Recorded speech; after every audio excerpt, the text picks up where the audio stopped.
I'm saddened by the fact that there's a lot more work to do, and when you invest 2.5 years in a role, you get to understand how much more work there is to do. But at the same time, for personal reasons, it's the best option for me, and yeah, it's pretty exciting to be moving and starting a bit of a new life, somewhat. The prospect of Alexa Forbes stepping into your shoes, that sounds pretty organic. It's a fantastic outcome. One of the things I was really worried about was leaving my community without representation, because there had been a void of people, actually getting elected into ORC. I've worked with Alexa and over many projects and through multiple elections, as had Maggie before me, and I know her values align, our values, and she's a very, very smart woman, so I'm really excited about her putting her hand up. There seem to be issues about the Otago Regional Council being based in Dunedin, with all of the culture that goes with Dunedin, and us having our own issues and being so far away geographically. Do you think we can start to bridge those issues and get better results here from the ORC? I think this term, along with Michael Laws and Graham Bell, partnering with the Queenstown Lakes, we've made a dent. I keep hearing back from staff that, those contentious issues are being discussed, and there's more opportunity for some partnering with the ORC, and there's a long way to go. I think the understanding, even for the Queenstown Lakes District Council, of how quickly things are moving here is, they've just managed to get it. So for ORC, there's still some more understanding, but it's heading in the right direction with continued good representation. I hope that will be the case. So you think we can solve our environmental challenges here with the ORC? Are you optimistic about that?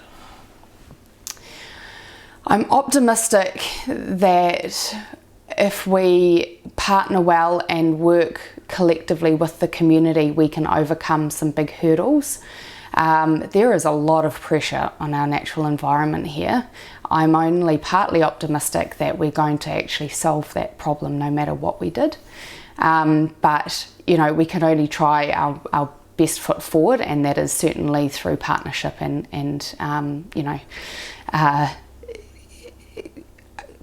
strategic science-based decision making. Yep. Handing over to Alexa, if she's successful in these elections, what would be your words of advice to her? Oh, we've had these conversations.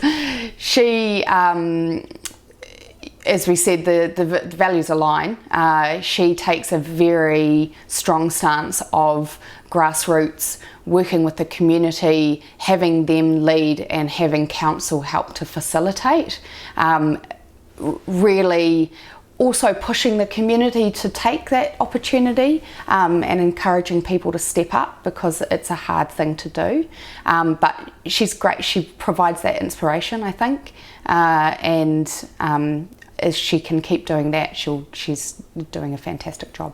You both must be heartened by evidence that the community at large seems finally to be taking issues like climate change much, much more seriously. Will that help push change and push effective management of the environment by the Otago Regional Council and QLDC? Undoubtedly. The effects of climate change and any actions to mitigate that are massive, and they require huge amount of support to get political will to do those things. So nothing is going to change without that community really pushing. There are a lot of confronting alternative views, which, in my respect, are actually from a minority, but they're a minority that have a lot of strength.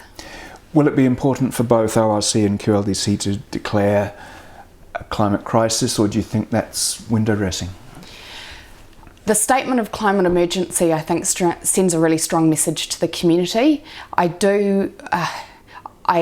admire those councils that have made that step.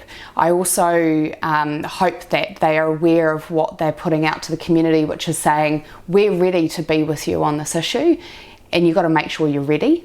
Not that I think that you don't do it because you're not ready, but being very aware that there's a lot of work to be done once you make that kind of acclamation. So I fully support the Queenstown Lakes.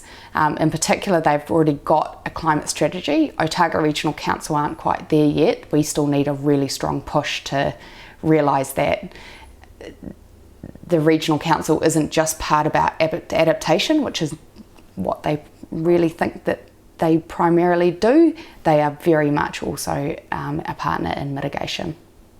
So now you're going to take a bit of a break. You've served on QLDC, you've served on the Regional Council. What are your observations just about the fatigue that the community feels around engagement and consultation? It feels like we're being asked a lot to give our opinions, but the sort of machinery grinds on.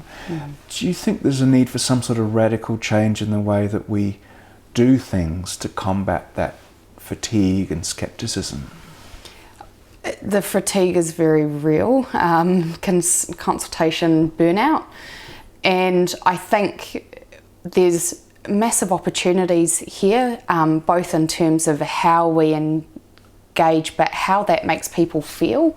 And I think in terms of how we engage, there's been some good examples of when we're right at the beginning of proposing changes, we actually go out and meet those community groups who are already involved where they're at, and we partner with them to develop those the proposed plan or piece of legislation. It's always tricky because there's always different points of view, but ultimately I really believe that almost everyone there is hoping for a better outcome. So our role is facilitating those conversations. I think that would go a long way. I think too, we still haven't grasped the opportunity that could be had by using different technologies, by meeting people through a medium that they enjoy doing. We know that written submissions aren't necessarily how people want to roll these days, and so how can we develop online tools? How can we meet people where they're at with more user-friendly ways of having their feedback taken in, and then obviously effective ways of making sure that feedback's being taken onto consideration. So what's in your future? Are you going to be leaving local government and that type of political life behind, or will we see you back as Mayor of Invercargill one day? Tim wouldn't like that. I have always, historically taken opportunities in my career to help and to lend my skills in ways that have impact and better outcomes for people and the planet. I continue to explore where my skills actually best lie, and the last 6 years have been incredible in terms of local representation. I've loved working with the community. Sitting around the council table has its moments, but you have to celebrate the good bits. I could see more of that in the future, whether that's local government or on also boards and other areas that I think continue to require diversity, more future focus, being aware of the disruption that's coming through environmental, social and economic change. So we'll see.